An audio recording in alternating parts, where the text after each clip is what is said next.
रुकिए, एक पल के लिए सोचिए। जिस चीज से पूरी दुनिया डरती है, जिसके सामने राजा, रंक, देवता, दानव सबको एक दिन झुकना पड़ता है, अगर कोई उस चीज का भी स्वामी हो तो? हाँ, मैं बात कर रहा हूं काल यानी समय और मृत्यु की। लेकिन सनातन धर्म में एक ऐसी शक्ति है जिसे स्वयं काल भी छू नहीं सकता, जिसके सामने मृत्यु भी सिर झुकाती है, और उसी शक्ति का नाम है महाकाल। लेकिन आखिर भगवान शिव को महाकाल क्यों कहा जाता है? क्या सच में वे समय को रोक सकते हैं? क्या वे मृत्यु को भी पराजित कर सकते हैं? और एक बार ऐसा क्या हुआ था जब यमराज को भी महादेव के सामने झुकना पड़ा? आज की कहानी आपको अंत तक बांधे रखेगी।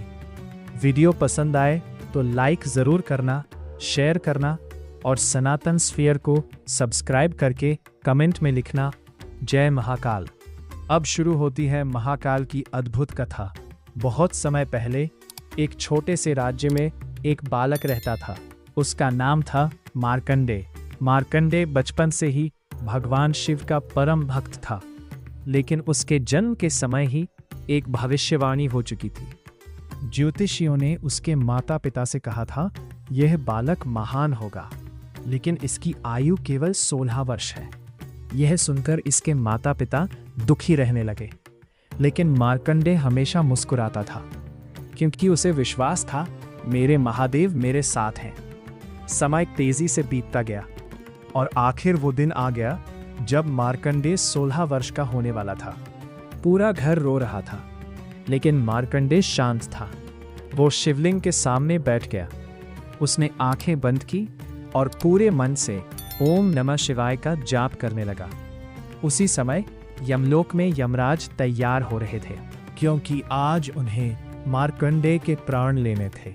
यमराज अपने भैंसे पर बैठे और पृथ्वी की ओर चल पड़े। यमराज मंदिर पहुंचे। उन्होंने देखा मार्कंडेय शिवलिंग को गले लगाकर ध्यान में बैठा है।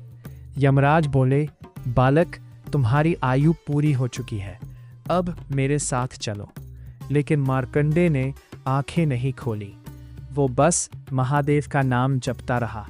यमराज ने अपना पाश फेंका, लेकिन उसी क्षण वो पाश शिवलिंग के चारों ओर भी लिपट गया। और फिर कुछ ऐसा हुआ जिसकी किसी ने कल्पना भी नहीं की थी। अचानक पूरा मंदिर कांपने लगा। धरती हिल उठी, आकाश में बिजली चमकने लगी। शिवलिंग से एक प्रचंड प्रकाश निकला और उसी प्रकाश से प्रकट हुए भगवान शिव। लेकिन इस बार उनका रूप अलग था। आंखों में अग्नि, जटाएं बिखरी हुई, चेहरे पर अद्भुत तेज, और ऐसा रूप जिसे देखकर स्वयं यमराज भी कांप उठे। महादेव गरजे, यमराज, तुमने मेरे भक्त को छूने का साहस कैसे किया? उनकी आवाज से तीनों लोग थर्रा उठे। यमराज ने हाथ जोड़कर कहा, प्रभु, मैं अपना कर्तव्य निभा रहा हूं। लेकिन महादेव का क्रोध शांत नहीं हुआ। एक क्षण के लिए ऐसा लगा मानो समय रुक गया हो। देवता भयभीत हो गए और अगले ही पल महादेव ने यमराज को परास्त कर दिया। पूरा ब्रह्मांड स्तब्ध रह गया, क्योंकि पहली बार मृत्यु स्वयं देवता हाथ जोड़कर खड़े हो गए। उन्होंने कहा, प्रभु, आप तो काल के भी स्वामी हैं। आपके सामने समय भी शक्तिहीन हो जाता है। आपके सामने मृत्यु भी हार जाती है। तभी से भगवान शिव को कहा जाने लगा महाकाल, अर्थात काल का भी काल, जो समय को नियंत्रित करे, जो मृत्यु का भी स्वामी हो, जो सृष्टि के आरंभ से पहले भी था और अंत के बाद भी रहेगा। मार्कंडेय भगवान शिव के चरणों में गिर पड़ा। महादेव ने उसके सिर पर हाथ रखा और कहा, सच्ची भक्ति मृत्यु के भय को समाप्त कर देती है। फिर उन्होंने मार्कंडेय को दीर्घायु का वरदान दिया। लेकिन यहां एक गहरा रहस्य छिपा है। महाकाल होने का अर्थ केवल मृत्यु को हराना नहीं है, बल्कि यह समझना है कि समय सब कुछ बदल देता है। धन, सौंदर्य, शक्ति, राज्य, सब कुछ एक दिन समाप्त हो जाता है, लेकिन सत्य, भक्ति और आत्मा अमर रहती है। आज भी लाखों भक्त महाकाल का नाम लेते हैं, क्योंकि उन्हें विश्वास है जब पूरी दुनिया साथ छोड़ दे तब भी महाकाल अपने भक्त का हाथ नहीं छोड़ते। वे हमें याद दिलाते हैं, डर किसी चीज से नहीं, क्योंकि जो महाकाल का है उसे काल भी नहीं डरा सकता। तो अब आप समझ गए होंगे भगवान शिव को महाकाल क्यों कहा जाता है, क्योंकि वे केवल देवों के देव नहीं, वे समय, मृत्यु और पूरे ब्रह्मांड के स्वामी हैं।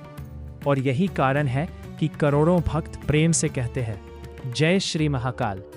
अगर आपको ये कहानी पसंद आई हो तो वीडियो को लाइक ज़रूर करें, शेयर करें, ताकि ज़्यादा लोग महाकाल की इस अद्भुत महिमा को जान सकें। और सनातन स्फेयर चैनल को सब्सक्राइब करके कमेंट में लिखें, जय महाकाल। अगली रहस्यमयी कथा तक हर हर महादेव।